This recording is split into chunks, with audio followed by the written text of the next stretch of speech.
बिस्मिल्लाहिर्रहमानिर्रहीम। आज के लेक्चर में हम इलेक्ट्रोकेमिस्ट्री के चैप्टर से जो दो इंपॉर्टेंट टॉपिक सीखेंगे वो फैराडेज के दो लॉज हैं। इसके अलावा हम और भी काफ़ी सारी टर्म्स हैं रिलेटेड जो कि आज के लेक्चर में जानने की कोशिश करेंगे।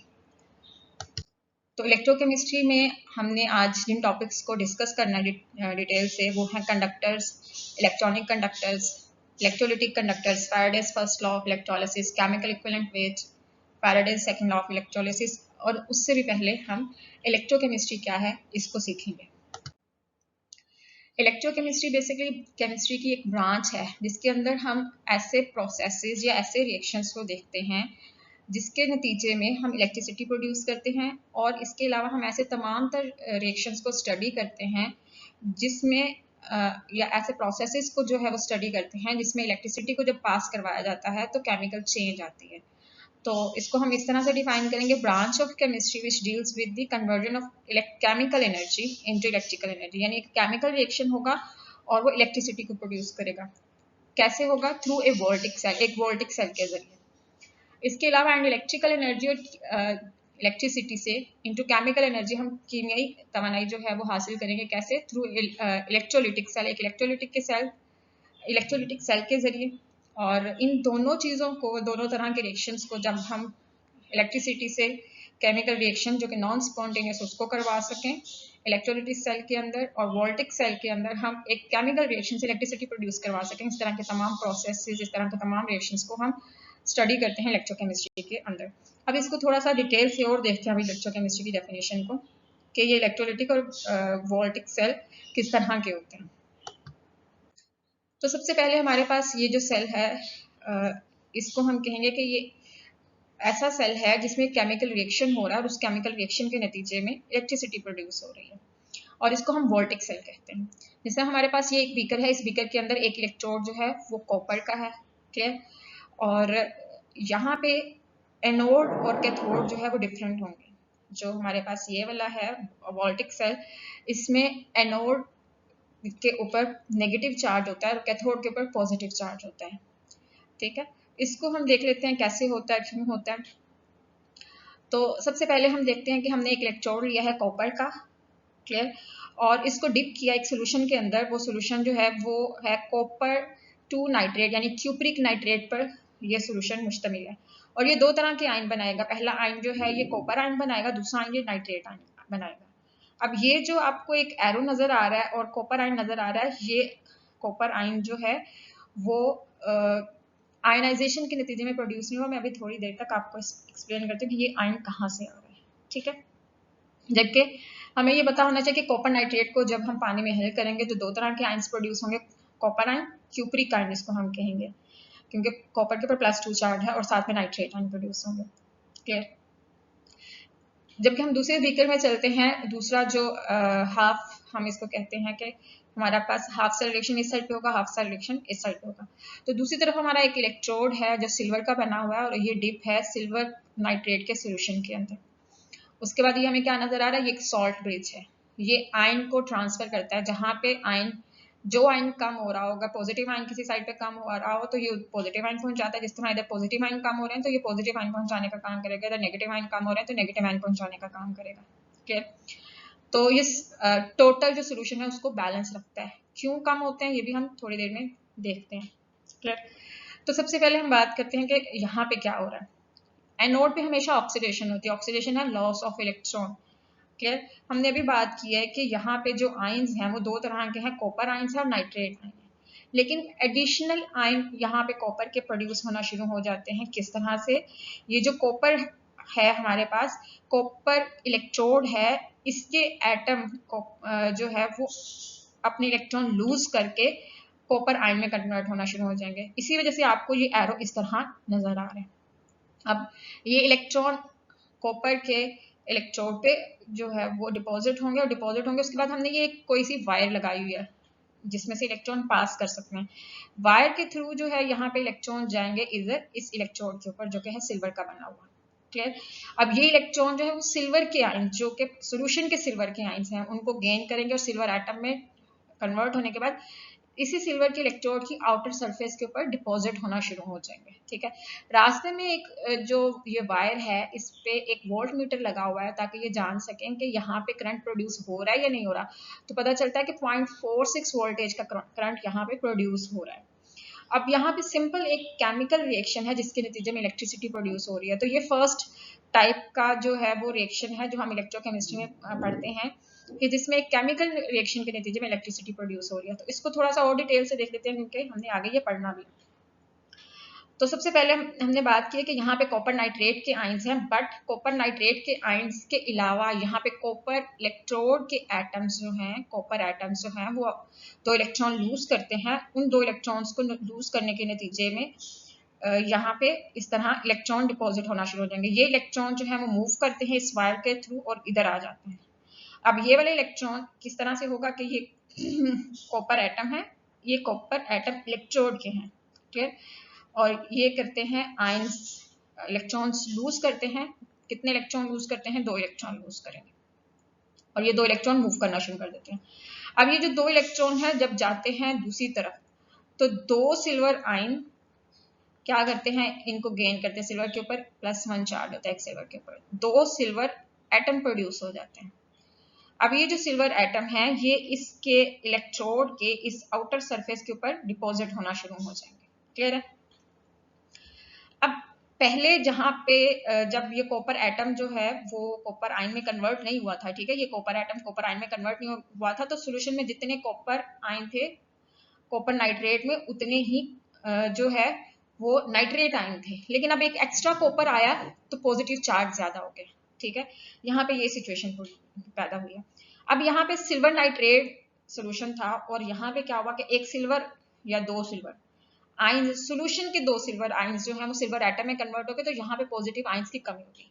ठीक है, यहाँ पे पॉजिटिव आयंस की कमी होगी तो यहाँ पे क्या होगा कि इस साइड पे सॉल्ट ब्रिज ये काम करेगा कि यहाँ पे पॉजिटिव आयंस पहुंचाना शुरू करेगा। इसके अंदर जो है सॉल्ट ब्रिज के अंदर जो है वो पोटाशियम क्लोराइड या सोडियम क्लोराइड का सोल्यूशन होता है। ठीक है, तो ये क्या करता है, जिस तरह ये सोडियम आयन आपको नजर आ रहा है तो यहाँ पे सॉल्ट ब्रिज में से पोटाशियम आयन से इस तरफ मूव करना शुरू हो जाते हैं ताकि यहाँ पे जो पॉजिटिव आयन की डेफिशिएंसी हो रही है वो कम होना शुरू हो जाए। और यहाँ पे इस साइड पे सॉल्ट ब्रिज क्या करता है, नाइट्रेट आयन जो है वो ट्रांसफर करना शुरू कर देता है। क्यों?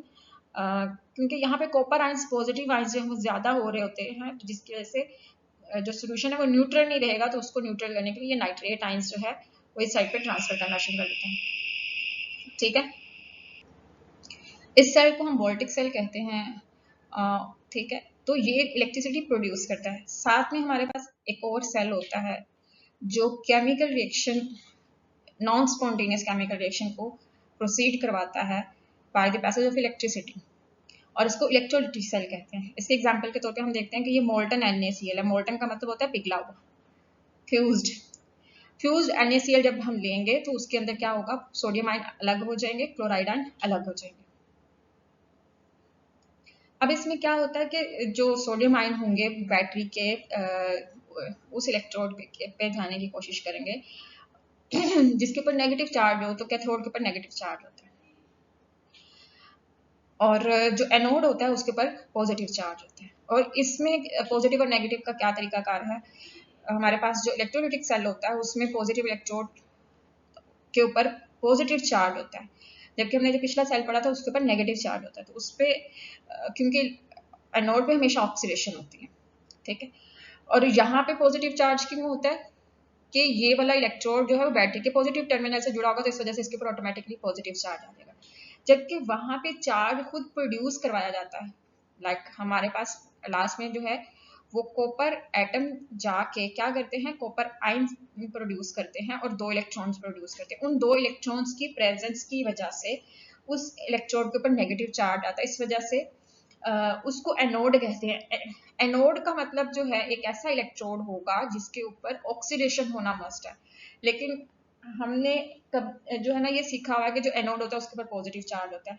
हमेशा पॉजिटिव चार्ज तब होगा जब ये एनोड बिलोंग करेगा इलेक्ट्रोलिटिक सेल से, लेकिन जो ही ये एनोड बिलोंग करेगा वोल्टिक सेल के साथ तो वहां पे ऑक्सीडेशन तो जरूर होगी एनोड के ऊपर, लेकिन चार्ज नेगेटिव होगा।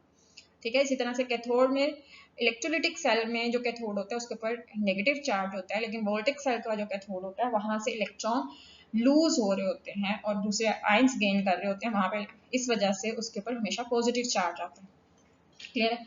तो ये सेल्स के अंदर एनोड और कैथोड की जो साइन है, जो चार्जेस हैं वो डिफरेंट हो सकते हैं, बट एक चीज कांस्टेंट रहेगी कि anode for oxidation, A for anode और A for oxidation, loss of electron हमेशा एनोड पे होगा, कैथोड क्या होगा, गेन ऑफ इलेक्ट्रॉन यानी रिडक्शन हमेशा कैथोड के ऊपर होगी। ठीक, तो ये पॉइंट रह गया था बताने वाला पिछले वाले सेल के अंदर, तो मैंने यहाँ पे एक्सप्लेन कर दिया। अब एनोड ये कहाँ से बना, क्योंकि बैटरी के पॉजिटिव टर्मिनल से जुड़ा हुआ है और यहाँ पे क्लोराइड आएगा, 2 क्लोराइड आएंगे, 2 इलेक्ट्रॉन को लूज करेंगे और उसके नतीजे में ये क्लोरीन गैस प्रोड्यूस होगी, क्योंकि 2 क्लोरीन एटम बन जाएंगे। जब ये 2 क्लोरीन एटम होंगे तो ये मिल के क्लोरीन गैस को प्रोड्यूस करेंगे। पॉजिटिव आयन है और ये नेगेटिव इलेक्ट्रोड की तरफ जाएगा, जब ये जाएगा तो ये 2 इलेक्ट्रॉन को गेन करेगा और सोडियम मेटल बन जाएगी। अब यहाँ पे सोडियम मेटल इसके ऊपर डिपॉजिट हो जाएगी, जबकि क्लोरीन यहाँ से लिबरेट हो जाएगी। यहाँ पे ये चीज बड़ी ध्यान से देखनी है कि यहाँ पे क्लोरीन लिबरेट हो रही है जबकि यहाँ पे सोडियम डिपॉजिट हो रही है।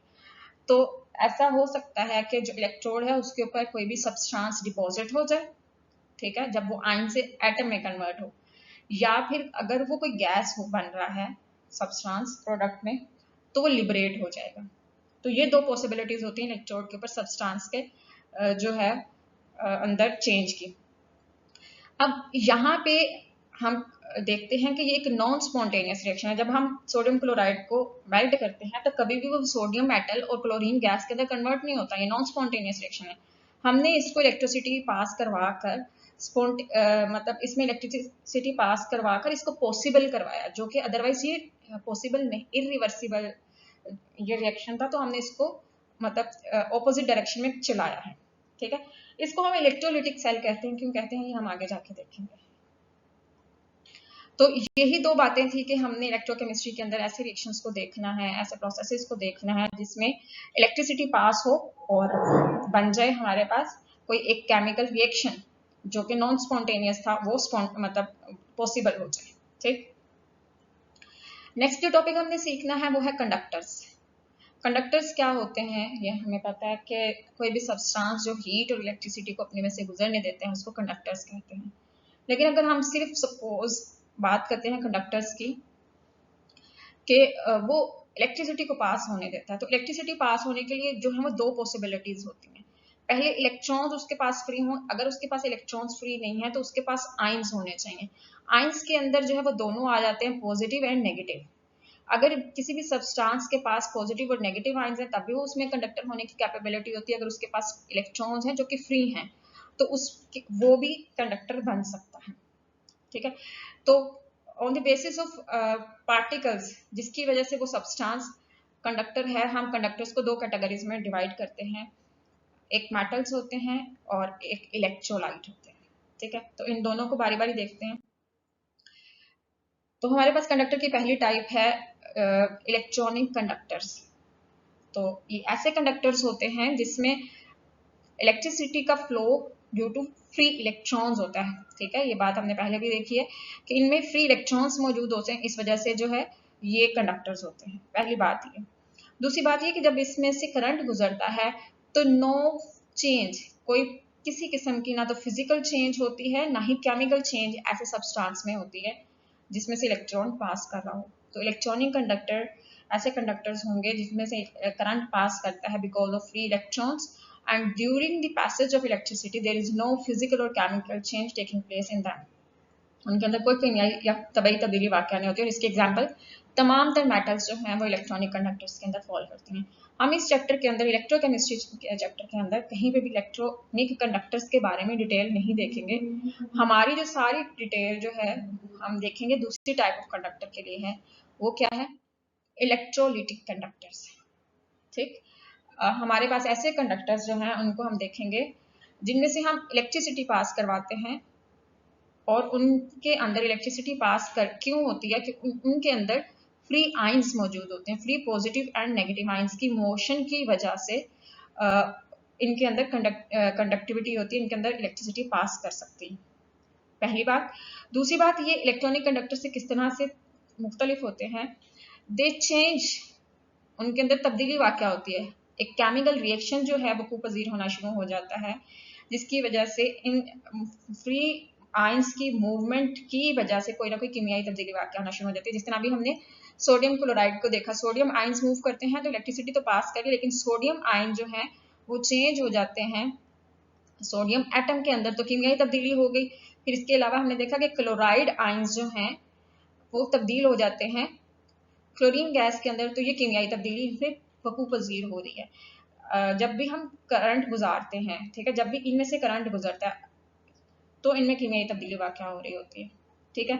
तो इस इलेक्ट्रोलिटिक क्यों कहते हैं, क्योंकि इलेक्ट्रोलिटिक जो है वो आया है, इलेक्ट्रोलिटिक जो है इलेक्ट्रिसिटी से आया है, यानी इसमें से हम बिजली को गुजारते हैं, इलेक्ट्रिसिटी को गुजारते हैं। और लाइटिक का मतलब होता है, या लिटिक का मतलब होता है ब्रेक डाउन, टूट जाना, यानी कि हम किसी भी सब्सटेंस को तोड़ देते हैं, break down by passage of electricity. जिस तरह अभी हमने सोडियम क्लोराइड की बात की, हमने सोडियम क्लोराइड लिया और इसको किस में तोड़ दिया, इसको हमने सोडियम एटम के अंदर और क्लोरीन गैस के अंदर तोड़ दिया। तो किस तरह से तोड़ा, हमने बिजली गुजार के इसमें से जो है वो इसको सोडियम एटम और क्लोरीन गैस में तोड़ दिया, जो कि नॉर्मली पॉसिबल नहीं होता। इसके लिए किस चीज़ का इस्तेमाल किया गया, इलेक्ट्रिसिटी का इस्तेमाल किया गया। तो एग्जाम्पल में हमारे पास मोल्टन सोल्यूशन, मोल्टन जो है वो सोडियम क्लोराइड आएगा। अच्छा, यहाँ पे सोल्यूशन नहीं आना चाहिए, मोल्टन सोडियम क्लोराइड, पिघला हुआ सोडियम क्लोराइड या aqueous solution of sodium chloride, ठीक है। अच्छा, अब हमने इसको बहुत डिटेल से देख लिया, क्योंकि जो हमारे पास इलेक्ट्रोलिटिक कंडक्टर है उसकी एग्जांपल के अंदर ये हमारे पास था कि हमने जो है वो इलेक्ट्रिसिटी पास करवाई, उसके नतीजे में हमारे पास जो है वो सोडियम आयंस और क्लोराइड आयंस जो है वो प्रोड्यूस हो गए हैं। तो ये हमारे पास कंडक्टर की एक एग्जाम्पल के अंदर है। इलेक्ट्रोलिटिक जितने भी सेल्स होंगे, इलेक्ट्रोलिटिक जितने भी रिएक्शंस होंगे, वो सारे इलेक्ट्रॉनिक कंडक्टर्स जैसे नहीं होंगे, वो इलेक्ट्रोलिटिक कंडक्टर्स कहलाएंगे, ठीक है। अच्छा, इसके अलावा ये हमने इसको भी देखा था कि हमारे पास ये इलेक्ट्रोलिटिक कंडक्टर्स जो हैं, तो मतलब इसके अंदर क्या हो रहा है कि हम इलेक्ट्रिसिटी प्रोड्यूस कर रहे हैं, क्लियर। अब हमने सीखना है Faraday's first law of electrolysis क्या होता है। इलेक्ट्रोलिसिस को हमने अच्छे से सीख लिया, मैं फिर दोबारा से बताती हूँ कि हमारे पास इलेक्ट्रोलिसिस क्या होती है। इलेक्ट्रिसिटी पास होती है किसी भी इलेक्ट्रोलाइट में से। इलेक्ट्रोलाइट कोई भी ऐसा सॉल्यूट जो पानी के अंदर या सॉल्वेंट के अंदर जाके अपने आयंस देता है और वो फ्रीली मूव कर सकते हैं, और उसकी ब्रेकडाउन होती है बाय पैसेज ऑफ इलेक्ट्रिसिटी। इसको भी हमने काफी डिटेल से देखा।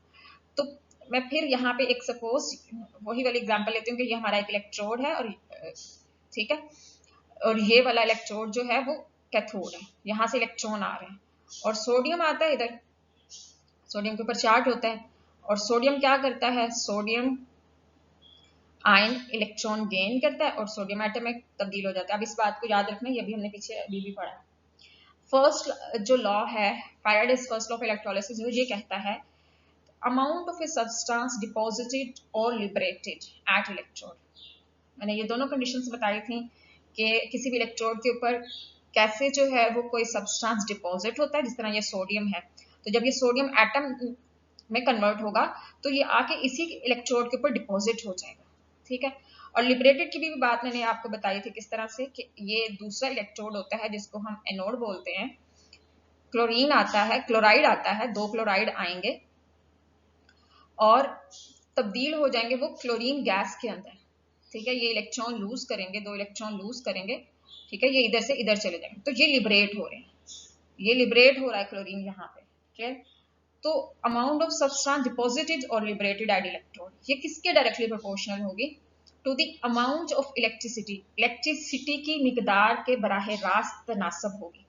इसका मतलब क्या है कि देखो, यहाँ पे जो सोडियम है, हमें यहाँ पे सोडियम के 10 एटम यहाँ पे डिपॉजिट होंगे इस इलेक्ट्रोड के ऊपर, सोडियम के जो है वो 20 एटम आके जो है वो इलेक्ट्रोड पे डिपॉजिट होंगे।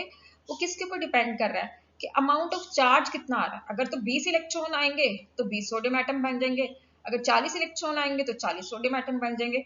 तो जितना आप चार्ज प्रोवाइड करेंगे इलेक्ट्रोड को, उतने ही जो है वो एटम आयन से एटम में कन्वर्ट हो जाएंगे, ठीक है। तो इस वजह से हम कहते हैं कि जितना सब्सटेंस यहाँ पे डिपॉजिट होगा या लिबरेट होगा वो डायरेक्टली प्रोपोर्शनल है कि भाई अमाउंट ऑफ इलेक्ट्रिसिटी कितनी आ रही है, अमाउंट ऑफ इलेक्ट्रिसिटी के वो डायरेक्टली प्रोपोर्शनल होगा। अमाउंट ऑफ इलेक्ट्रिसिटी को कहेंगे अमाउंट ऑफ चार्ज, कितना चार्ज जो है वो आ रहा है, कितने इलेक्ट्रॉन्स आ रहे हैं सिंपल वे में। और अगर मैं आपको बताऊं जितने इलेक्ट्रॉन्स आएंगे, 10 इलेक्ट्रॉन्स आएंगे, 10 चार्ज पार्टिकल्स आ रहे हैं, तो अमाउंट ऑफ इलेक्ट्रिसिटी जो है वो 10 जो है वो इलेक्ट्रॉन्स के चार्ज के इक्वल होगी। अमाउंट ऑफ इलेक्ट्रिसिटी 10 इलेक्ट्रॉन्स के ऊपर जो चार्ज आएगा उसके इक्वल होगी, ठीक है। तो इसको हम अब इसका मैथमेटिकल जो है वो देख लेते हैं कि हम इसको मैथमेटिकल किस तरह से लिख सकते हैं। मैथमेटिकली ये हमारे पास क्या हो जाएगा कि मास जितना डिपॉजिट हो रहा है या लिबरेट हो रहा है इलेक्ट्रोड के ऊपर वो डायरेक्टली प्रोपोर्शनल है अमाउंट ऑफ इलेक्ट्रिसिटी या चार्ज जो इलेक्ट्रॉन्स के ऊपर चार्ज है उसके इक्वल, तो उसको हम Q से रिप्रेजेंट करते हैं।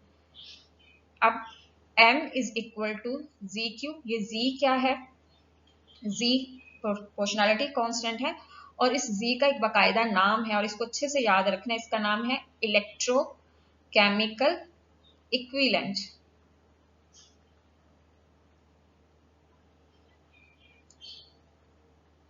ये इसका नाम है, ठीक है। अब हम इसको देख लेते हैं कि ये कैसा होता है। अगर हम इसको इक्वेशन नंबर 1 कह देते हैं, M is equal to Z I T.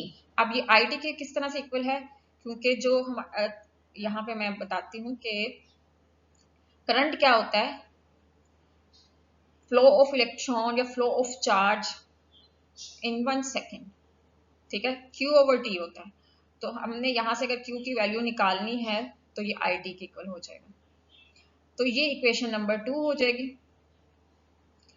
अब इक्वेशन नंबर 1 से Z की वैल्यू अगर हम निकालें तो Z is equal to M over Q। Equation 2 से हम Z की वैल्यू दोनों से हम बार बार जो है वो दोनों से बारी बारी देखेंगे। Z is equal to M over I T. अब ये इलेक्ट्रोकेमिकल इक्विवेलेंट क्या होता है, जब Q यानी कि अमाउंट ऑफ चार्ज 1 कूलम हो जाए, ठीक है। अगर अमाउंट ऑफ चार्ज 1 कूलम पास करती है सोल्यूशन में से तो इलेक्ट्रोड पे जो मास डिपॉजिट होता है उस मास को इलेक्ट्रोकेमिकल इक्विवेलेंट कहते हैं। मैं दोबारा बता रही हूँ कि जब सोल्यूशन में से 1 कूलम चार्ज पास हो, जब Z is equal to M over 1 हो जाएगा, तो जब ये M ओवर 1 होगा तो ये इक्वल हो जाएगा Z is equal to M। जब 1 कूलम चार्ज पास होता है सोल्यूशन में से तो जो इलेक्ट्रोड है उसके ऊपर जो मास डिपॉजिट होगा that mass is equal to electrochemical equivalent के। या फिर हम इसको इस तरह से भी डिफाइन कर सकते हैं, इसको हम इक्वेशन नंबर 3 कह देते हैं, इसको 4 कह देते हैं कि जब 1 ampere I is equal to current, अगर 1 एम्पेयर करंट हो और T 1 सेकेंड, यहाँ पे 1 सेकेंड के लिए फ्लो करे, 1 एम्पेयर करंट 1 सेकेंड के लिए अगर फ्लो करता है तो यहाँ पे हम इन वैल्यूज को पुट करेंगे M divided by 1 multiplied by 1, तो जो मास इलेक्ट्रोड पर डिपॉजिट होगा वो इक्वल होगा इलेक्ट्रोकेमिकल इक्विवेलेंट के। हम दोनों तरीके से जो है वो इलेक्ट्रोकेमिकल इक्विवेलेंट को डिफाइन कर सकते हैं या डिराइव कर सकते हैं। तो इन दोनों को ही बहुत अच्छे से जो है वो ध्यान में रखना है कि ये किस तरह से जो है वो होगा, एक ये और ये वाली इक्वेशन जिसमें हमने 1 1 पुट किया, तो दोनों तरीके से ये इलेक्ट्रोकेमिकल इक्विवेलेंट डिफाइन हो जाता है। नेक्स्ट हमने मूव करना है सेकंड लॉ की तरफ, लेकिन उससे पहले हमने एक टर्म सीखनी है, वो टर्म है केमिकल इक्विवेलेंट वेट। इसको ग्राम इक्विवेलेंट वेट भी कहते हैं और खाली इसको इक्विवेलेंट वेट भी कहते हैं। अभी अभी हमने पढ़ा था electrochemical equivalent, that is a constant, that is a constant. ये कांस्टेंट नहीं है, पहली बात, दोनों में डिफरेंस क्या है, वो एक कांस्टेंट है, ये कांस्टेंट नहीं है, ठीक है। अब ये कांस्टेंट हर एटम के ऊपर या हर सब्सटेंस के ऊपर डिपेंड करेगा, उसके हिसाब से हम इसको देखते हैं। ये क्या होता है इलेक्ट्रोकेमिकल इक्विवेलेंट, जब हम molar mass of substance, molar mass of ion कह लो, molar mass of an acid कह लो, बेस कह लो, उसको हम डिवाइड करते हैं। सपोज हम एक आयन है, उसके मोलर मास को हम जो है डिवाइड कर दें, किसी भी आयन का जो मोलर मास होता है उसके molar mass of an ion को डिवाइड कर दें चार्ज ऑफ दैट आयन से। सपोज एंड चार्ज है, तो ये हो जाएगा इक्विवेलेंट वेट, इक्विवेलेंट वेट के इक्वल हो जाएगा। क्लियर? हम कोई सा भी जो है वो यहाँ पे सब्सटेंस लेने, सपोज हमारे पास है सल्फ्यूरिक एसिड, ठीक है। Equivalent weight of sulphuric acid हम किस तरह से कैलकुलेट करेंगे?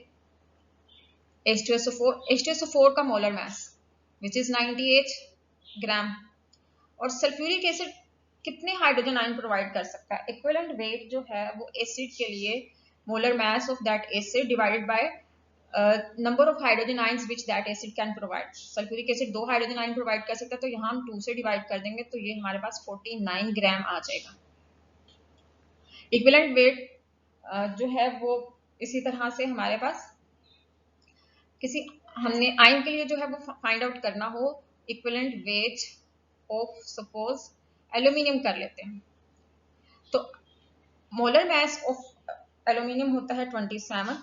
अब जो equivalent weight of aluminium ion, तो इसके ऊपर चार्ज 3 होता है, तो यहाँ से 3 से डिवाइड कर देंगे तो ये 9 ग्राम आ जाएगा। इस तरह से हम इक्विवेलेंट वेट निकालते हैं। यानी सिंपल इसका फॉर्मूला क्या है? Equivalent weight of any substance, बस हमने ये देखना है कि वो सब्सटेंस है क्या, वो उसका मोलर मास होगा और डिवाइडेड बाय एन होगा, ठीक है। एन क्या होगा? अगर तो वो सब्सटेंस कोई आयन है तो एन जो है वो N will be equal to charge of that ion, उस आयन के ऊपर कितना चार्ज है। लेकिन अगर वो सब्सटेंस कोई एसिड होगा तो उसमें नंबर ऑफ हाइड्रोजन आयंस जो वो प्रोवाइड कर सकता है, नंबर ऑफ हाइड्रोजन आयंस के इक्वल हो जाएगा। और अगर तो वो कोई बेस है तो फिर एन हो जाएगा नंबर ऑफ हाइड्रोक्साइड आयन के, बस इतना सा डिफरेंस आएगा। इक्विवेलेंट वेट की अगर आपको समझ आ गया तो equivalent wait is different from equivalent weight या केमिकल इक्विवेलेंट वेट या ग्राम इक्विवेलेंट वेट, ये है सारा कुछ। लेकिन वो केमिकल इलेक्ट्रोकेमिकल इक्विवेलेंट से मुख्तलिफ है। इलेक्ट्रोकेमिकल जो है वो अलग है। इलेक्ट्रोकेमिकल क्या है कि जब किसी सोल्यूशन में 1 कूलम करंट पास करें तो उसके नतीजे में जो अमाउंट किसी इलेक्ट्रोड के ऊपर सब्सटेंस की डिपॉजिट होगी या लिबरेट होगी, वो इलेक्ट्रोकेमिकल इक्विवेलेंट है, ठीक है। मैंने दोनों की डेफिनेशन को अब कंपेयर करके आपको बता दिया। नेक्स्ट हमने पढ़ना है Faraday's second law of electrolysis. ये क्या है इसको हम पढ़ेंगे, बट ये केमिकल फॉर्मूला डिराइव करने के लिए जो है वो ये इस स्टेटमेंट का इस्तेमाल नहीं किया जा सकता। हम दूसरी statement electrolysis second law of electrolysis की जो है वो इस्तेमाल करेंगे, जहां से हम केमिकल इक्वेशन जो है इसकी जो एक इक्वेशन है उसको डिराइव कर सकेंगे, मैथमेटिकल इक्वेशन को डिराइव कर सकेंगे। तो ये पहले इसको देख लेते हैं कि number of moles of electrons, अच्छा number of moles of electrons को नंबर ऑफ फैराडेज भी कह सकते हैं। ये कैसे कह सकते हैं ये अभी हम सीखेंगे कि number of moles of electrons या नंबर ऑफ फैराडेज ये इक्वल है। कैसे इक्वल है ये अभी देख लेते हैं। पहले स्टेटमेंट को जस्ट देखें।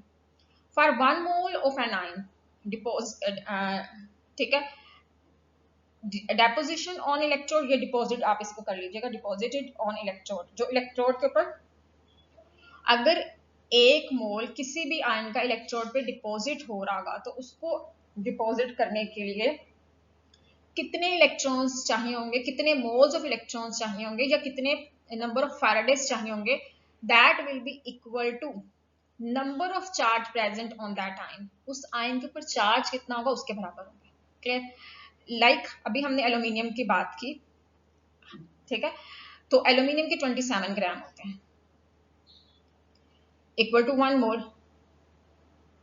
तो हमें अगर 27 ग्राम एल्यूमिनियम चाहिए है इलेक्ट्रोड के ऊपर और सॉल्यूशन में एल्यूमिनियम मौजूद है, एल्यूमिनियम आयन की फॉर्म में, ठीक है। अब अगेन मैं बताती हूँ कि ये हमारे पास है इलेक्ट्रोड और यहाँ पे एल्यूमिनियम आयन है।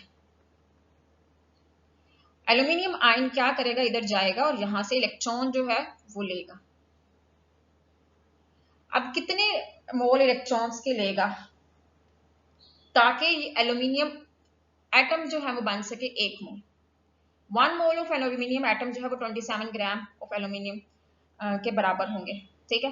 तो उसके लिए हमें कितने number of moles of electrons चाहिए, क्योंकि अभी हमने सीखा था कि ये मोल ऑफ इलेक्ट्रॉन्स जो है बेसिकली ये अभी हम बात करेंगे ये इलेक्ट्रॉन्स लेंगे ना एल्यूमिनियम, तो कितने मोल इलेक्ट्रॉन्स के चाहिए होंगे, ये उतने ही मोल इलेक्ट्रॉन्स के चाहिए होंगे जितना चार्ज होगा एल्यूमिनियम के ऊपर। इसका मतलब है कि यहाँ पे अगर हमें चाहिए 3 मोल ऑफ इलेक्ट्रॉन्स, 3 मोल इलेक्ट्रॉन के हों, तो एल्यूमिनियम आयन जो है वो 1 मोल एल्यूमिनियम एटम प्रोड्यूस कर सकता है। क्लियर हो गया? अब ये बात मैंने आपको कहा था कि number of moles of electrons और नंबर ऑफ फैराडेज ये इक्वल होते हैं, इसको हमने सीखना है। तो एक्चुअल में अगर हम ये लिखते हैं कि 1 mole of electrons is equal to 1 faraday, तो बेसिकली ये होगा कि charge on 1 mole of electron. तो हमें यहाँ पे चार्ज की बात करनी होगी, चार्ज। ठीक है, इसको आगे हम देख लेते हैं कि charge on 1 mole of electron,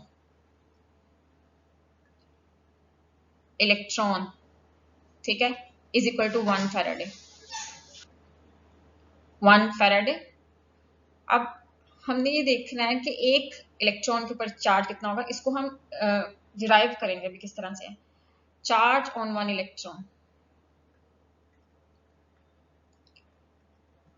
एक इलेक्ट्रॉन पे चार्ज कितना होता है 1.6 into 10 raise to power -19 coulomb एक इलेक्ट्रॉन पे चार्ज होता है। अगर 1 मोल इलेक्ट्रॉन हो जाए उन पे कितना चार्ज होगा, तो कैलकुलेट करके देख लेते हैं। Charge on 1 mole of electron, तो हमने क्या करना है 1.6 इंटू 10 रेज टू पावर -19। 1 मोल के अंदर कितने इलेक्ट्रॉन होंगे, 1 मोल ऑफ इलेक्ट्रॉन के अंदर इलेक्ट्रॉन्स की कितनी तादाद होगी 6.02 इंटू 10 रेज टू पावर 23। तो हम जब इसको मल्टीप्लाई करेंगे तो ये हमारे पास आ जाएगा 96,320 कूलम। तो हम इसको राउंड ऑफ करके लिखते हैं 96,500 coulomb most of the time. तो ये जो अमाउंट ऑफ चार्ज है जो 1 मोल इलेक्ट्रॉन्स के ऊपर मौजूद है, ये इक्वल टू होती है 1 फैराडे। ठीक है, यही मैंने आपको बताना था कि charge on 1 mole of electron is equal to 1 faraday. Clear है? तो अभी जो हमने पीछे एक स्टेटमेंट पढ़ी वो मैंने आपको समझाई कि स्टेटमेंट का क्या मतलब है। अब हम एक और स्टेटमेंट सेकंड लॉ की पढ़ते हैं, वो क्या है। When same amount of electricity is passed, जब एक ही मिकदार इलेक्ट्रिसिटी की गुजारी जाए through the solutions of different electrolytes, मुख्तलिफ इलेक्ट्रोलाइट्स के सॉल्यूशन में से। क्वांटिटी ऑफ इलेक्ट्रिसिटी सेम है, क्वांटिटी ऑफ चार्ज सेम है, लेकिन जो इलेक्ट्रोलाइट के सॉल्यूशन है वो मुख्तलिफ हैं और वो एक दूसरे के साथ सीरीज के साथ जुड़े हुए हैं। ठीक है, amount of substance liberated at the electrode, जो इलेक्ट्रोड के ऊपर अमाउंट लिबरेट होगी या डिपॉजिट होगी, दोनों सूरतें हो सकती हैं, is directly proportional to their equivalent weight. इसी वजह से जब ये लॉ स्टार्ट हुआ था तो मैंने आपको इक्विवेलेंट वेट की डेफिनेशन बताई थी। तो अकॉर्डिंग टू दिस लॉ कि जो मैस डिपॉजिट हो रहा है इलेक्ट्रोड के ऊपर, that mass is directly proportional to equivalent weight. Equivalent weight, तो इक्विवेलेंट वेट का फॉर्मूला क्या था, mass is directly proportional to, जब हमने इक्विवेलेंट वेट की डेफिनेशन पढ़ी थी तो वो था molar mass divided by charge of that ion. यहाँ पे मोलर मैस किसका है, molar mass of the ion, तो ये एन जो है चार्ज ऑन दैट आयन आ जाएगा। ठीक है, अब हमारे पास जो फर्स्ट लॉ है, फर्स्ट लॉ इसको हम इक्वेशन नंबर 1 कह देते हैं। फर्स्ट लॉ के अकॉर्डिंग जो है इक्वेशन है, डायरेक्ट मैस जो है वो किसी भी इलेक्ट्रोड पे डिपॉजिट होता है वो डायरेक्टली प्रोपोर्शनल होता है charge of electricity pass through that solution. तो इसको 2 कह देते हैं। इक्वेशन 1 और 2 दोनों को कंबाइन अगर हम कर लें तो ये हो जाएगा mass is directly proportional to Q charge या amount of electricity divided by N. अब हमने प्रोपोर्शनलिटी को हटाना है और यहाँ पे आएगा कांस्टेंट। तो कांस्टेंट यहाँ पे आएगा फैराडेज कांस्टेंट जो हमने पढ़ा था। कांस्टेंट आएगा 1/f या फिर हम इसको फैराडेज कांस्टेंट कहते हैं। ये अभी हमने सीखा ये क्या होता है। ठीक है, तो हमारे पास आ जाएगा m is equal to Q m over nf। अच्छा, अब हमने ये वाली जो इक्वेशन थी ये हमारे पास फर्स्ट लॉ से आई थी, तो फर्स्ट लॉ के अकॉर्डिंग जो है m इज इक्वल टू होता है जी क्यू के, ठीक है। इसको इक्वेशन नंबर 2a कह देते हैं, इक्वेशन 2a। और ये हमारे पास जो इक्वेशन नंबर 3 आई है, इसको अगर हम कंपेयर करते हैं, ठीक है, इनकी लेफ्ट साइड इक्वल है तो राइट साइड भी इक्वल होंगे, तो ये हमारे पास हो जाएगा Z Q is equal to Q M over N F, ठीक है। क्यू क्यू कट जाएगा यहाँ पे, तो यहाँ पे आ जाएगा z is equal to m over N F. और ये z क्या था, इलेक्ट्रोकेमिकल इक्विवेलेंट। इलेक्ट्रोकेमिकल इक्विवेलेंट कैसे आएगा, ये m ओवर n जो है केमिकल इक्विवेलेंट को अगर हम फैराडेज कांस्टेंट से डिवाइड कर देंगे तो हमारे पास इलेक्ट्रोकेमिकल इक्विवेलेंट आ जाएगा। इसकी एग्जांपल के तौर पे हम ले लेते हैं, अगर हम electrochemical equivalent molar mass of silver जो है वो लेते हैं 108, और n की वैल्यू क्योंकि सिल्वर के ऊपर चार्ज 1 होता है तो 1 होगी। फैराडेज जो है वो 96,500 हम अगर यहाँ पे लगा देते हैं तो हमारे पास इलेक्ट्रोकेमिकल इक्विवेलेंट की वैल्यू आ जाएगी यहाँ पे 0.00118, ठीक है। ये इलेक्ट्रोकेमिकल इक्विवेलेंट की वैल्यू आ जाएगी यहाँ पे हमारे पास। अच्छा, इसके अलावा ये वाली जो इक्वेशन हमारे पास बनी थी, ठीक है, ये वाली इक्वेशन के हम इसको देख लेते हैं। ये जो फर्स्ट इक्वेशन हमारे पास बनी है, अगर हम फर्स्ट इक्वेशन में चले जाएं इस तरह से m is equal to m over N F, हम इसी का जो है वो कांस्टेंट लगा दें, यानी कि हमने इस इक्वेशन का कांस्टेंट अभी अप्लाई नहीं किया था। अगर हम डायरेक्ट कंपेयर करने से पहले या फिर हम दोनों लॉज जो हैं वो फैराडेज के दोनों लॉ को इक्वेट करने से पहले अगर हम इसका कांस्टेंट लगाएं तो ये हमारे पास इक्वेशन 1 के बाद हम इसको 1b कह देते हैं, ठीक है। ये इक्वेशन 1b है। Suppose m is equal to molar mass of the ion divided by charge of the ion multiplied by faraday's constant, ठीक है। तो ये हमारे पास जो फर्स्ट स्टेटमेंट थी ये सेम वही है कि जो मास इलेक्ट्रोड पे डिपॉजिट होगा वो इक्वल होगा किसके इक्वल होगा, यानी कि अगर हम चाहते हैं कि 1 मोल डिपॉजिट हो, ये m जो है molar mass of the ion है, तो ये तब डिपॉजिट होगा ये किसके, जब जो है वो उसके चार्ज के इक्वल फैराडेज जो है वो पास होंगे, ठीक है। अगर हम किसी भी सब्सटेंस का 1 मोल जो इलेक्ट्रोड के ऊपर डिपॉजिट करना चाहते हैं, ठीक है, m जो है वो 1 मोल ऑफ द आयन है, इसको अगर हम इलेक्ट्रोड के ऊपर डिपॉजिट करना चाहते हैं तो उसके लिए हमें कितने इलेक्ट्रॉन्स रिक्वायर होंगे या कितने जो है वो मोल्स ऑफ इलेक्ट्रॉन्स रिक्वायर्ड होंगे, या दूसरे अल्फाज में कितने जो है वो फैराडेज की तादाद रिक्वायर होगी। ये f फैराडे है, फैराडे जो है वो charge of 1 mole of electron जो है वो होगा, तो हमें कितने फैराडेज रिक्वायर होंगे, कितने मोल ऑफ इलेक्ट्रॉन जो है वो रिक्वायर होंगे जितना उस आयन के ऊपर चार्ज है, एन जो है वो चार्ज है। तो जो फर्स्ट हमने स्टेटमेंट पढ़ी थी ये वाली इक्वेशन उसको जो है वो जस्टिफाई करती है, और जो सेकंड इक्वेशन हमने पढ़ी थी ये वाला जो हमारे पास रिलेशनशिप है ये उसको जस्टिफाई करता है, ठीक है। तो मैंने दोनों ही स्टेटमेंट के अकॉर्डिंग आपको जो है वो ये डिराइव करना सिखाया, और उसके बाद से ये जो मैंने आपको सिखाया दोनों लॉज को इक्वेट करके आपको इलेक्ट्रोकेमिकल इक्विवेलेंट की वैल्यू सिखाई, और फुली आपको समझ आ चुकी होगी। अगर आपको यहाँ पे कोई इशू हो तो you can ask me the question in comment section. Take care, अल्लाह हाफिज।